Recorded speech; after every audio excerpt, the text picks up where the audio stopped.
जल्द ही खेतों से गेहूं की फसल की कटाई होनी है। फसल कटाई के बाद किसानों को पराली जलाने से रोकने के लिए इंदौर जिला प्रशासन और कृषि विभाग ने अभी से प्रयास प्रारंभ कर दिए हैं। इसी कड़ी में किसानों को समझाइश देने और उन्हें वैकल्पिक प्रबंधन के लिए प्रेरित करने के उद्देश्य से बैठक आहूत की गई। बैठक में नरवाई जलाने से होने वाले दुष्प्रभावों की जानकारी साझा की गई। देखिए खास रिपोर्ट। जिले में फसल कटाई के बाद खेतों में नरवाई जलाने की घटनाओं को रोकने तथा किसानों को वैकल्पिक प्रबंधन के लिए प्रेरित करने के उद्देश्य से कलेक्टर शिवम वर्मा ने हार्वेस्टर संचालकों और किसानों की बैठक ली। बैठक में कृषि वैज्ञानिकों के द्वारा नरवाई जलाने से होने वाले दुष्प्रभावों तथा उसके वैज्ञानिक प्रबंधन के तरीकों की विस्तृत जानकारी दी गई। कृषि वैज्ञानिकों ने बताया कि नरवाई जलाने से मिट्टी की उर्वरता पर प्रतिकूल प्रभाव पड़ता है। इससे भूमि में उपस्थित लाभकारी जीवाणु और सूक्ष्म पोषक तत्व नष्ट हो जाते हैं, जिससे उत्पादन क्षमता घटती है। साथ ही वातावरण में प्रदूषण बढ़ता है, जिससे मानव स्वास्थ्य पर गंभीर विपरीत प्रभाव पड़ता है। धुएं के कारण श्वसन संबंधी बीमारियों का खतरा काफी बढ़ जाता है तथा सड़क दुर्घटनाओं की आशंका भी बनी रहती है। बैठक में वैज्ञानिकों ने किसानों को नरवाई प्रबंधन के विभिन्न विकल्पों की जानकारी देते हुए बताया कि फसल अवशेषों का उपयोग खेत में ही मल्चिंग, जैविक खाद निर्माण, पशु चारे तथा अन्य उपयोग में किया जा सकता है।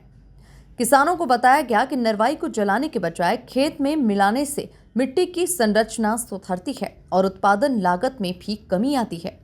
कलेक्टर ने कहा कि नरवाई जलाना न केवल कानूनन प्रतिबंधित है, बल्कि ये पर्यावरण और कृषि दोनों के लिए हानिकारक है। उन्होंने हार्वेस्टर संचालकों को निर्देश दिए कि वे मशीनों में स्ट्रॉ मैनेजमेंट सिस्टम का उपयोग सुनिश्चित करें, ताकि खेतों में अवशेष व्यवस्थित रूप से फैले और किसानों को नरवाई जलाने की आवश्यकता न पड़े। देखिए, हमारे जो वायु की क्वालिटी है उसको हम लोग और बेहतर रख सके। इंदौर क्लीनेस्ट एयर का हमारे पास पुरस्कार है और ये हवा हमेशा साफ रहे, तो शहर में निरंतर इस पे कार्य होते हैं। साथ ही साथ जो आसपास के ग्रामीण क्षेत्र है वहाँ पराली जलाने की शिकायत आती है, तो पराली न जलाई जाए। पराली जलाने से न सिर्फ एयर क्वालिटी खराब होती है, बल्कि हमारी जो पोषक तत्व होते हैं वो भी नुकसान होता है जलाने से। तो सभी कृषक भाई आज आए थे, हार्वेस्टर संचालक आए थे और हमारी कृषि विभाग की पूरी टीम भी थी। तो हम लोगों ने उनको बताया कि क्या क्या चीज़ें हम लोग को करनी चाहिए। और हमारे जो कृषक भाई हैं काफ़ी उन्नत हैं, वो लोग खुद भी नई तकनीकों का उपयोग करते हैं और बहुत मेहनत से कार्य करते हैं। तो कृषक भाइयों ने भी अपने अनुभव साझा किए, अपनी चीज़ें बताई।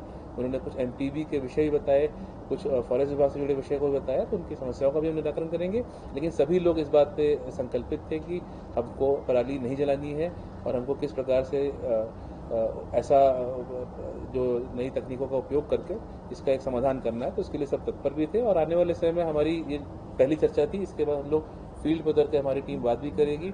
हम उन सभी खेतों में हमारी टीम भी जाएगी, वहाँ पे हम लोग प्रयास करेंगे कि किस प्रकार से पराली जो रहती है उसका हम लोग उपयोग कर सकें, उसको शाफ रीपर या स्ट्रॉ रीपर के माध्यम से उसको स्प्रेड कर सकें या उससे खाद बना सकें, तो ताकि वो एक अच्छा काम भी हो सके, साथ ही साथ उससे कृषक भाई को भी लाभ हो और जो हमारी एयर क्वालिटी और बेहतर हो।